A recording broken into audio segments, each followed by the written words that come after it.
চলে আসছি সিম গাছের যত্ন করতে। এই যে দেখুন গাছ অলরেডি এই যে লতানো শুরু করছে, এটা দিয়ে দিছি, এটার চেয়ে বড় হয়ে গেছে।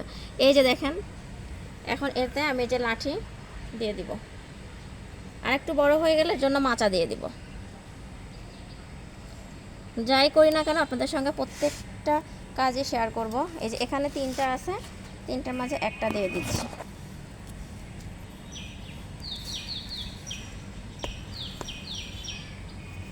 এই যে দেখছেন, এই তো অবস্থা। কাছ থেকে গাছটা একটু দেখো, কাছ থেকে গাছটা দেখো। কেজি কোথায়?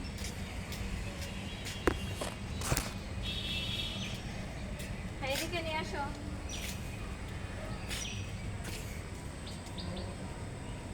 লতাগুলো একটু দেখাও।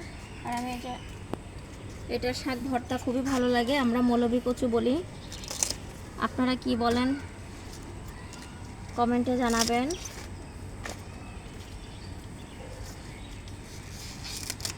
এই যে আমি যখন ওঠাই এভাবেই ওঠাই, পরে আবার একসঙ্গে বড় হয়ে যায়।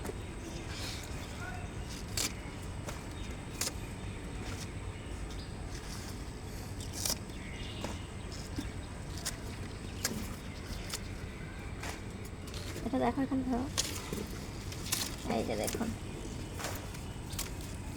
এর কিন্তু শাক আর ডাটা দুটাই খাওয়া যায়। এখানে দেখাও, দেখো কতগুলো হলো। এই যে আমার এই এটা দেখো, এই কচু গাছটা দেখো, এটা কিন্তু আমাদের দেশি কচু, মানে যেখানে সেখানে হয়ে থাকে সেটাই আমি টবে লাগিয়ে রাখছিলাম। কিন্তু এটাতেও দেখেন লতা ছাড়ছে, এই যে দেখা যাচ্ছে। এই যে এখন এই শাক কিন্তু আমার কোথাও থেকে চেয়ে খেতে হবে না, আমি আমার বাগানের শাকটাই খেতে পারবো। একই কচু আমি যে ওখানেও লাগিয়েছি, ওটা একটু দেখাও, ওই টবটা একটু দেখাও। আসলে বেগুন দেখাই, এখানে একটা ধরছে মনে হয়। এই যে এই যে দেখুন, কয়েকদিনের মধ্যে এটা খাওয়া যাবে। এই যে এখানে দেখাও, এই যে আরও আছে। এই যে তো আজকে এ পর্যন্তই, ভালো থাকবেন সবাই।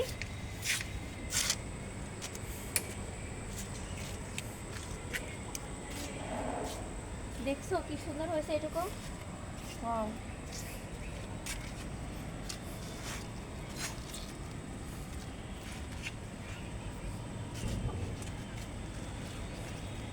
যেভাবে এখানে যাও, জাংলায় উঠে যাও। জাংলা থাকতে কই কই যাচ্ছে। আম্মু এটা একটু বেঁধে দিতে হবে, তাহলে এই যে পুরাও এখানে হবে। দেখি এটা এটা উঠে এখানে করে দিচ্ছি, এটা তো আপাতত লাগছে না। এই যে দেখুন, আসলে ছাদে উঠলেই মনে হয় যে কাজ থাকে। এই যে এইভাবে গাছটাকে আমার এগুলো বাইরে দেন থাকবে। হ্যাঁ, এগুলো জানলায় উঠে গেলে ওইগুলা শরীর স্বাস্থ্য ভালো আছে।